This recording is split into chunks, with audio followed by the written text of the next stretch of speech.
Next thing, I just want to start getting this wiring roughly in its place. I'm not going to secure anything down just yet, but all these sort of loose bolts, nuts and stuff I've got clamped down for the wiring. So this is obviously for the alternator, so it's going to sit in here. Looks like roughly like this. So I'm just going to sit everything loose for now because it's too easy to get it wrong. And I didn't mark anything here, but we'll just get it sitting there and then I can lock it in once I know I'm right. I typically find the wiring just kind of wants to go back to where it was originally, like the way it's been kinked and stuff, so I don't really stress too much about it when I take it off.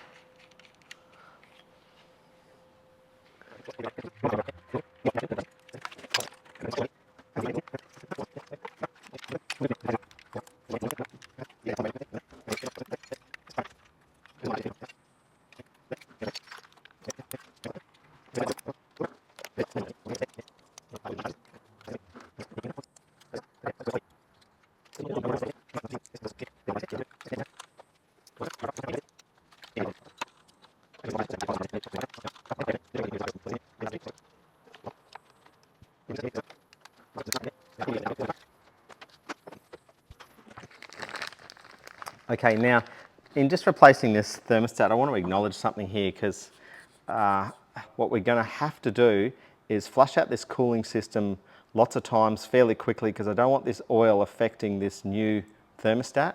Now, looking here, it is a different design. This one had a rubber sort of feature in around here. This one just looks like it's metal on metal. Look, they're same but different. So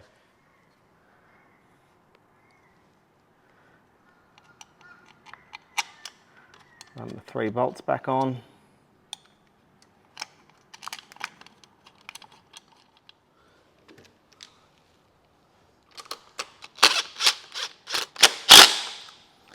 Another bracket in there to tighten up as well. So it's a really good time just to give everything a look over, particularly on now the back half of the engine, because I'm going to lift it up and we're going to put it back in the car. So if I've missed anything on this back half, that's going to be a real pain to fix up. But look, everything looks pretty well how it should.